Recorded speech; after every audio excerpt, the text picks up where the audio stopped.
EPS pension धारकों के लिए अभी अभी की बहुत ही बड़ी खबर सामने आ रही है। क्या इस साल दीपावली से पहले पेंशन धारकों की पेंशन में बढ़ोतरी हो सकती है? क्या ईपीएस की पेंशन बढ़ेगी? क्या सरकार न्यूनतम पेंशन को 1000 से बढ़ाकर 7500 तक लागू करेगी? यानी पेंशनर्स की पेंशन 7500 तक पहुंचने वाली है। और क्या सरकार पेंशन पर महंगाई भत्ता, डीए और मेडिकल की सुविधा देने जा रही है? आज हम इसी वीडियो में बात करेंगे ईपीएस 95 पेंशन बढ़ोतरी के प्रस्ताव और सरकार से पेंशन के प्रस्ताव से जुड़ी फिलहाल की ताजा हकीकत और नई अपडेट के बारे में। अगर आप एक ईपीएस पेंशन भोगी हैं, ईपीएस पेंशन लेते हैं, तो आपके लिए बहुत ही महत्वपूर्ण अपडेट है। इस वीडियो में आगे बताएंगे कि पेंशन की बढ़ोतरी को लेकर फिलहाल हकीकत क्या है, सरकार आगे पेंशन को लेकर क्या यहाँ पर करने जा रही है, पेंशन के प्रस्ताव की स्थिति क्या है, पेंशन की बढ़ोतरी कब लागू हो सकती है, उससे जुड़ी अपडेट क्या है और इसका असर देश भर के लाखों पेंशन धारकों पर क्या पड़ेगा, किनको पेंशन कितनी मिलेगी, और यहाँ पर सारी जानकारी इस वीडियो में जानेंगे। फिलहाल हकीकत पेंशन के प्रस्ताव से जुड़ी ताजा अपडेटों को, जिसमें 7500 प्लस डीए की पेंशन की मांग, डीए और मेडिकल, ईपीएफओ से जुड़ी और सरकार से जुड़ी हर एक छोटी से बड़ी महत्वपूर्ण अपडेट को वीडियो में जानेंगे। तो चलिए वीडियो शुरू करते हैं, इस खास रिपोर्ट को विस्तार से जानते हैं। उससे पहले आपसे एक छोटी सी गुजारिश रहेगी कि चैनल पर पहली बार है तो सब्सक्राइब करना ना भूले। बात करते हैं कर्मचारी पेंशन योजना ईपीएस की। तो ईपीएस की शुरुआत 1995 में हुई थी। इसका मकसद था कि नौकरी छोड़ने या फिर रिटायरमेंट के बाद भी कर्मचारियों को सरकार के द्वारा पेंशनर्स को यहाँ पर आर्थिक सहारा मिले। लेकिन हकीकत यह है कि इस योजना के तहत न्यूनतम पेंशन केवल 1000 रुपए तय की गई है। आज की इस महंगाई के दौर में 1000 की पेंशन से जहाँ दाल सब्जियों के दाम बढ़ चुके हैं, हर एक कहे तो इसमें महंगाई बढ़ चुकी है, लेकिन पेंशन की राशि बहुत कम है। वहीं 1000 की पेंशन में गुजारा करना इस महंगाई के दौर में बहुत ही असंभव सा हो चुका है। लेकिन पेंशनर्स की मांग सरकार से जो यहाँ पर की गई है, तो उस मांग से जुड़ी अपडेट है कि क्या सरकार वाकई में दीपावली से पहले पेंशनर्स को सौगात देने वाली है? क्या पेंशनर्स को राहत मिलेगी? पेंशन धारकों के संगठन कई सालों से लगातार आंदोलन कर रहे हैं और पेंशन की बढ़ोतरी की मांग करते आ रहे।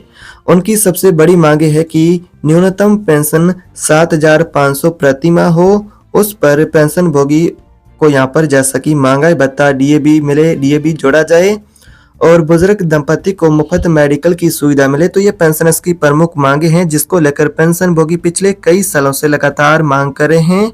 तो वैसे में क्या सरकार वाकई में पेंशन धारकों की पेंशन की बढ़ोतरी को लेकर उनको शानदार सौगात दीपावली से पहले देने वाली है? क्या ईपीएफओ की बोर्ड बैठक से पेंशन धारकों की पेंशन की बढ़ोतरी की मांगे पूरी होगी? आखिरी पेंशन को लेकर अपडेट है जो कि कुछ इस प्रकार से आ रही है। सभी पेंशन धारक उन सभी के लिए महत्वपूर्ण अपडेट है, यानी पेंशन धारक सिर्फ आर्थिक मदद की मांग नहीं करे, बल्कि सम्मान और जीवन जीने का हक सरकार से मांग रहे हैं। अब बात करते हैं कि इसी यहाँ पर पेंशन के मुद्दे को लेकर जो ईपीएफओ की बोर्ड बैठक होने जा रही है अक्टूबर की, इस बैठक को बेहद ही अहम माना जा रहा है, क्योंकि अब बात करते हैं 2025 की बड़ी पेंशन को लेकर अपडेटें आ रही है उनके बारे में। अक्टूबर 2025 में ईपीएफओ की बोर्ड बैठक होने वाली है।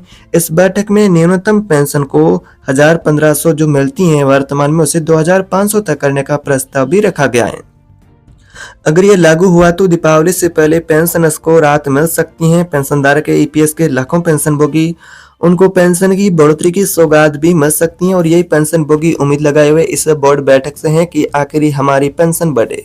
लेकिन यह नहीं कि संसदीय समिति और ट्रेड यूनियन ने भी साफ किया है कि 2500 की पेंशन को लेकर जो प्रस्ताव है वो बहुत ही पेंशन की राशि कम है। उनकी सिफारिश है कि पेंशन की राशि को 2500 की बजाय 7500 प्लस डीए की पेंशनर्स की मांगे उन तक बढ़ाया जाए। इसी के साथ ही एक और महत्वपूर्ण चर्चा और फैसला सामने आ रहा है, जो कि पेंशन भोगियों के सेवा काल को लेकर। अब 6 महीने से कम नौकरी करने वाले जो कर्मचारियों को भी ईपीएस पेंशन का लाभ मिलेगा। पहले यह समय गिना नहीं जाता था और कर्मचारी अपना योगदान 6 महीने से कम करते थे, वो यहाँ पर काउंटिंग नहीं होता, वो योगदान खो देते थे।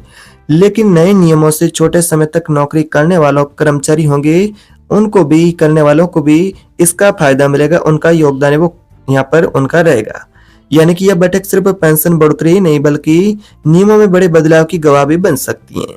तो फिलहाल यहाँ पर अभी हकीकत की बात करें तो पेंशन की बढ़ोतरी को लेकर फिलहाल हकीकत यही है कि पेंशन की बढ़ोतरी को लेकर चर्चाओं का दौर जारी है। चर्चाएं यहाँ पर कहे तो और तेज हो चुकी हैं। अगर ये प्रस्ताव लागू हो जाता है तो इसका सीधा ही असर देश भर के लगभग बात करें तो 60 से 78 लाख लाभार्थी है उन सभी पर पड़ेगा। इनकी सबसे बड़ा यहाँ पर कहे तो पेंशन भोगियों के बदलाव होगा। पेंशन से जुड़ा सबसे पहले न्यूनतम पेंशन बढ़ने से बुजुर्ग पेंशन भोगियों की आर्थिक स्थिति होगी वो बेहतर होगी। तो बेहतर आर्थिक स्थिति होगी तो पेंशन भोगी अपनी समय पर जरूरतें भी पूरी कर पाएंगे। दूसरा, डीए जोड़ने का भी फैसला होता है तो उनको हर साल महंगाई के हिसाब से उनकी पेंशन भी बढ़ेगी। दूसरा, अगर डीए जोड़ने का फैसला होता है तो पेंशन हर साल महंगाई के हिसाब से बढ़ेगी। तीसरा, यानी कि बात करें तो अगर मुफ्त मेडिकल की सुविधा मिलती है तो बुजुर्ग दंपति के लिए सबसे बड़ा सहारा होगा, क्योंकि जैसे जैसे बुजुर्गों की आयु बढ़ती है तो वैसे वैसे स्वास्थ्य संबंधी परेशानियां भी बढ़ जाती हैं। तो मेडिकल की सुविधा पेंशनधारकों के लिए एक अहम सुविधा होगी पेंशन के साथ में। लेकिन असली सवाल यही है कि क्या सरकार सिर्फ 2500 तक पेंशन सीमित रखेगी या फिर पेंशनधारकों की असली मांग 7500 प्लस डीए पर भी ध्यान देगी। तो वाकई में यह बैठक से साफ होगा कि पेंशन की बढ़ोतरी को लेकर वाकई हकीकत क्या फैसला बनता है कि पेंशनर्स की जो मांग है असली, जैसा कि 7500 प्लस डीए, मेडिकल की सुविधा और जिसमें डीए भी मिले, और ये 3 पेंशनर्स की मांगे हैं, महत्वपूर्ण मांगे हैं।